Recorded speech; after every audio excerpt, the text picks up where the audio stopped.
Hello everyone, তোমরা কেমন আছো সবাই? তো আমি অনেক ভালো আছি। তো লাক্সমি ভিলেজ ফুডে আপনাদেরকে সবাইকে স্বাগতম। তো চলুন আজকে রান্না করবো স্টেক চিকেন নুডলস।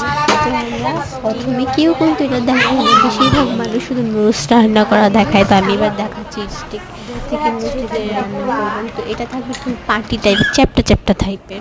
এটা বানানোর জন্য এটা নিয়েছি 160 টাকা। আমি দেখিয়ে দিয়েছি, তো স্ক্যান করেও নিতে পারেন। তো নুডলস রান্নার পদ্ধতিটা, তো এবার গরম জল দিয়ে দিয়েছি। এবার একটুখানি তেল আর একটু লবণ দিয়ে দেবো। তো গরম জলটা ফুটে আসতে তারপরে আমরা নুডলসটা দেবো। তো তেল দিয়ে সবসময় নাড়া দিতে হবে। তো জলটাকে ফুটে এসে নুডলসটা দিয়ে দিয়েছি। তো এই নুডলসটা রান্না করতে অনেক বেশি সময় লাগে, তো সিদ্ধ হতে অনেক সময় লাগে, করে রাখতে হয়, মানে একটা গন্ধ আসে। তো এটা ভালো সময় করে রাখতে হয়। তো ভালো করে খুব ভালো করে এখানে নিয়েছি সয়া সস, তারপরে নিয়ে নিলাম কর্নফ্লাওয়ার সস, নিয়েছি কর্নফ্লাওয়ার, 2টো ডিম ও 2টো ম্যাগি মশলা, মিক্স মশলা বলতেও পারেন। তো কড়াই গরম হয়ে আজকে দিয়ে দিব তেল। তো আমি আলুগুলো এভাবে কেটেছি। তো আলুগুলো আপনারা এইভাবে করতে পারেন। তো আলুগুলো কাঁচা গন্ধ গেলে আমরা কাঁচা মরিচটা দিব, কারণ কাঁচা মরিচ এখনও দিলে এটা ঝালটা ছাড়ে, সবসময় মনে রাখবেন। তো এবার এটা ভালো করে সিদ্ধ বা ভাজা হয়ে গেলে, তো এবার আলুগুলো ভালো করে ভাজা হয়ে গেছে। তো এবার আমরা এর মধ্যে দিয়ে দেবো পেঁয়াজ। তো লবণ দিয়ে দিচ্ছি।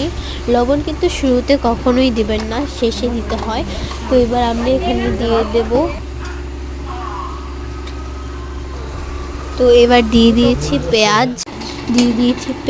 তো পেঁয়াজটা ভালো করে ভাজা হয়ে আসলে, তো এখানে আমরা একটুখানি ঝাল, এটা কিন্তু ঝাল ঝুড়ে মানে দিতে হবে, কি টক টক না হলে খেতে ভালো লাগবে না। তো আমি এটা রাঁধছি ডিম দিয়ে। তো আপনারা মাংসটা অনেক গরম ছিল, সিদ্ধ হয়ে গেছে। তো এবার ডিমগুলো দিয়ে দেবো। পেঁয়াজ আলুটা ভালো করে ভাজা হয়ে আসলে, তো এটা ঝাল এবং টক টক রাখতে হবে, না হলে কিন্তু এটা খেতে খুব বাজে হবে। তো এবার দিয়ে দিয়েছিলাম শুকনো মরিচের গুঁড়ো, ডিমটা দিয়ে। তো আসলে একটা কথা কি, যে বাস্তবে রান্নার এটাই আলাদা, আর ক্যামেরাতে বেশি একটা ভালো লাগে না, এটাই একটু কথা। বাস্তবে আমরা একটু করে জল দিয়েছিলাম। তো ম্যাগি মশলা দিয়ে দিয়েছি একটা। তো এখানে আমরা কর্নফ্লাওয়ার গুলিয়ে দেবেন, ঠান্ডা জলে গুলিয়ে তারপরে এটার মধ্যে দেবেন। তো এটা দেখাতে ভুলে গিয়েছি। নুডলসটা ভালো করে নাড়িয়ে কতক্ষণ ভেজে আমরা এটাকে পরিবেশন করবো। তো হয়ে গেছে আমাদের নুডলস।